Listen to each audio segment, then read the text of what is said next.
In the wake of the assassination of Charlie Kirk, that has been on the screens of everyone, the algorithm mysteriously seems to be skyrocketing.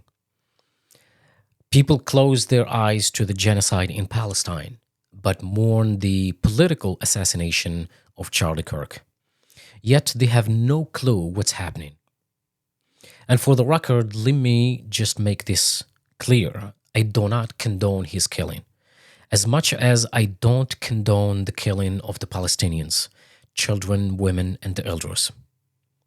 A human life is sacred, be it American, Palestinian, or Jewish. Violence is never ever the answer. And I actually don't want to talk about Charlie Kirk as much as I want you to focus on what can you learn from this. Charlie Kirk is dead and he'll be forgotten in a couple of days, just like everyone else. So think about that.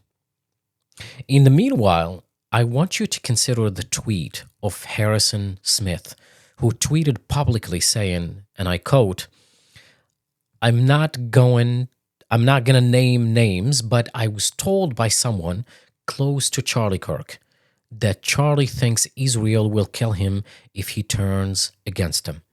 End of quote. Now, did Charlie Kirk know he was going to be killed by Israel?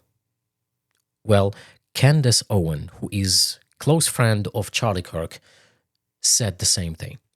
Yet we are told a young kid with no gun to be found yet allegedly killed Charlie Kirk. This is honestly an insult to our intelligence. As retired Colonel McGregor says, he indicated that the whole assassination scene seems like Butler, Pennsylvania, where the shooter was never found. Charlie Kirk had very radical views and has angered millions of people in the US and abroad. That's why he has accepted millions and millions of dollars from Jewish donors. And ironically, within the last 30 days, just 30 days ago, Charlie Kirk had talked about abandoning the positions that he's had on Israel for a long time. This is some food for thought. But like I said, what can we learn from this? Because death comes to every soul, whether saint or tyrant, philosopher or politician. The grave does not discriminate. The Quran reminds us in chapter 3, verse 185. In the meaning of the translation, every soul shall taste death. Charlie Kirk, a man who used his platform to spread division, hostility, and enmity, forces us to pause and not to gloat. For Muslims, we are not taught to rejoice in death. Rather, we are to reflect. What does the death of such a figure teach us about the nature of truth, power, and accountability? Philosophers from Plato to Imam al-Ghazali recognize death as the great equalizer. It strips kings of their crowns and pundits of their microphones. A man may spend his life shouting into cameras, building influence through rhetoric. But when the angel of death arrives, no argument can stall it. All illusions of control collapse. The body returns to dust and only the record of deeds remains. The hate that once trended on social media vanishes into silence, while the consequences of that hate follow him beyond the grave. You see, history is littered with men who thrived on stirring enmity, such as Pharaoh of Egypt boasted, "I am your Lord Most High," yet he drowned powerless before the sea.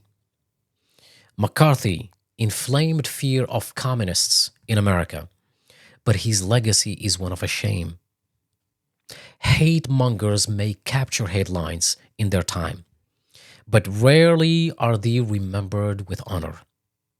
This is why Islam teaches us to study history as a mirror.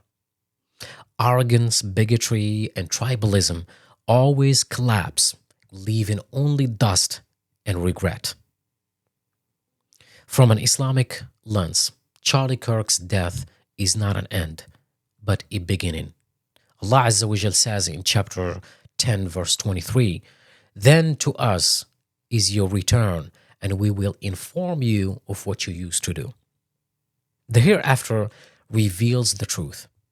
A person who weaponized speech to sow division will be asked, "How do you use the gift of the tongue?" The Prophet Muhammad ﷺ warned, "A man may utter a word, not thinking it is harmful, yet it will drag him into hellfire." See, words matter. Hate is not free speech before God Almighty. It is an account written into the internal ledger. But we also remember the Quranic ethic in chapter 5, verse 8. "Don't let the hatred of a people cause you to swerve from justice. Be just, that is nearer to piety." The believer does not curse the dead. We don't mock the dead. We take lessons, we warn, and we reform ourselves. So, what do we learn from Charlie Kirk? We learn that power fades, that influence does not save, that every human being, whether a celebrity or a preacher of hate, will stand before the one who judges with perfect justice. For us, the living, the lesson is to guard our tongues, to use our platforms for truth and compassion, and to remember that death is closer than we think. Charlie Kirk is gone, but his legacy warns us. A life spent spreading division ends in silence. And a soul that forgot mercy will stand before the most merciful. Indeed, we belong to Allah Azza wa Jal, and indeed, to Him we will return.